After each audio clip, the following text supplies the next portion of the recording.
Тэгэхээр стандарт ба хэрэгжилт гэдээ ярих гад шадар сайдыг урьдсан болохоор хүмүүс бас гайхаж магадгүй л те. А гэхдээ яг шадар сайдын эрхэлсэн асуудал дотор өөрөө стандартын асуудал байдаг учраас бид бас хамгийн чухал сэдв юм болоо гэж бодож таныг урьсан.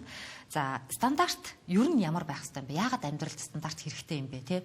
Ер нь бид нар ингээд нэг юм стандартыг баталчихлаа.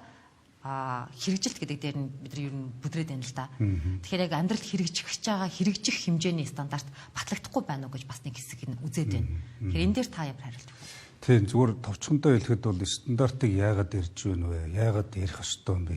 Стандарт гэж юу вэ? Стандартчилж гэж юу вэ? Стандарт ажил гэж юу вэ? Юуг стандартчлах ёстой гэдэг зүйл бол бүгд л бидний нөгөө амжиргааны түвшинтэй шууд холбоотой.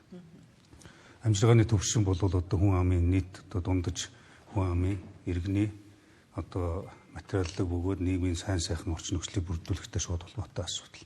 Өөрөөр хэлбэл амьдралын чанар, дундаж наслалт, цаашлах юм бол нийт хүн амын орлого, нэг хүнд ноогдох дотоодын нийт бүтээгдэхүүн. За тэгээд одоо амьдралын чанар гэдэг бүр цаашлах юм бол хүний хөгжлийн индекс гэж ярьдаг. Хүний хөгжлөөрөө хөгжингүү улс орнууд ямар төвшөнд өнөөдөр байгаа, бид тэр төвшөнд хүрэхийн тулд ямар зорилго тавиад байгаа бэлээ. Энэ хоёрын хооронд юу дутагдаад байна гэж одоо нэг дүгнэх цаг нь болцсон. Тэрийг бол бид нэр дүгнээд эргэж хараад одоо анхаарах асуудал бол ялтчгүй стандарт гэж жишээ нь харж байгаа. Тэгээ стандарт өөрөө бол эмх цагц. Ирэмб дараа тий. Тэгээд альва зүйлийг одоо хийж хэрэгжүүлэх зөв зохицуул зохион байгуулалт учраас хүссэн үсээгүй бид стандартыг хэрэгжүүлж нөгөө хүсээд идэх хөгжилтөд хүрэх. Тэнд нэг сайхан орчин хардсан хөгжил гэж хараад байдаг. Энд нэг хөгжилд хүрэх бодлого гэж тодорхойлцдог. Тэгээд энэ хөгжил бодлого хоёроо нийлүүлж хэрэгжүүлж тэр хүссэн сайхан орчноо бий болгох.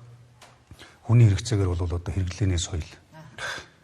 За чанарын соёл гэж хэлж болно. Тэгээд олон талаас нь тайлбарлаж болно. Гэхдээ ерөөсөө стандарт гэдэг бол одоо бидний амьдралд зайлшгүй байж цааш нь тэрийг хэрэгжүүлж өдөр тутмын хөвшлээ болгож иж олон асуудлыг бид зэгцэнд нь оруулах боломж бүрддэг юм байна. Тэгэхээр стандарт бол маш олон байна. Жишээ нь манай улсад 6500 орчим стандарт бий. За үүний одоо 2500 орчим нь шаардлага хангаж байгаа 2500 орчим нь шинжлэх шаардлагатай ч гэдэг юм уу. Тэгэхээр байгаа стандартуудаа бид маш сайн одоо сайжруулах ёстой, боловсронгуй болгох ёстой. Стандарт гэдэг бол бас цаг үеэд дагаад өөрчлөгдөж явах ёстой. За шинээр бий болж байх ёстой. Стандартыг бол нэг одоо яг ийм байна гэсэн тодорхойлолт одоо байхгүй учраас хамгийн сайн чанар стандарт одоо чанар аюулгүй байдлын баталгааг хангасан бараа бүтээгдэхүүн үйлчилгээг л бид стандарт гэд байгаа учраас энэ стандартуудаа шинжилээ. Стандартын байгууллагатай одоо ач холбогдол өгье.